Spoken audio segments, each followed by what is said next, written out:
There simply isn't enough money in government to do what government should do. And I'm sure you will all say that's because people are stealing or because you're wasting money. And I'm saying even if you plug all the stealing and all the waste, the budget size is not big enough. And that's because we're not paying enough in terms of tax. Topo, you've watched what the minister has said. What are your reactions to that? Well, Proshare in its recent article, the Proshare Confidential, it was clear about issues that boil down on debt. And what did it say? It stated very clearly that when it comes to debt, that has given this particular position we find ourselves, that the debt to GDP stands at 17.1, and we have our debt presently, the total federal government debt actually is 11.97.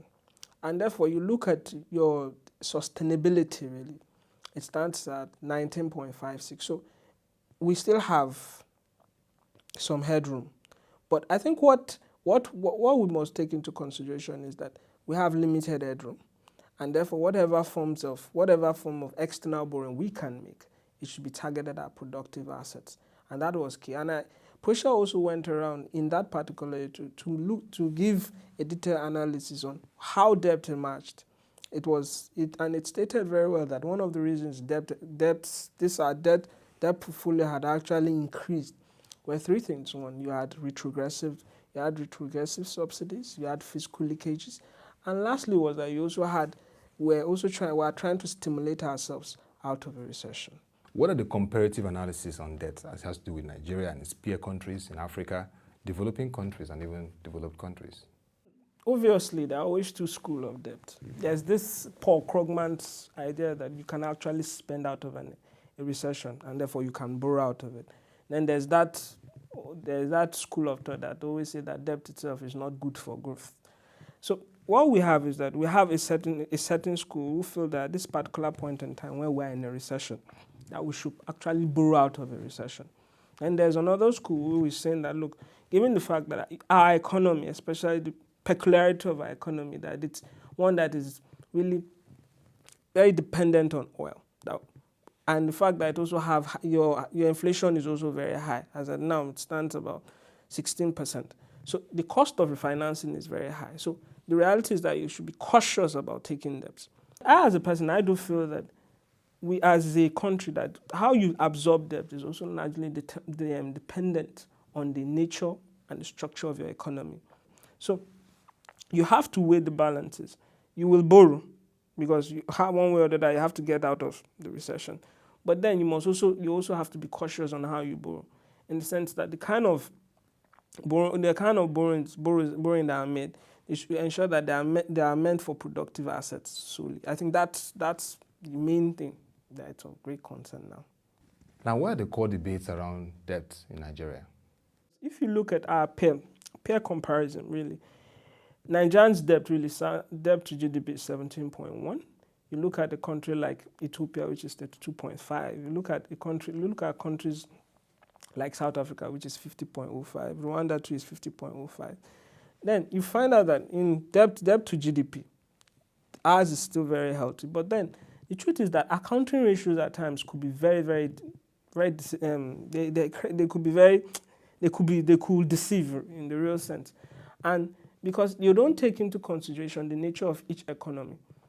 The truth is, you look at if you compare those economies with ours, we're all resource-dependent economies.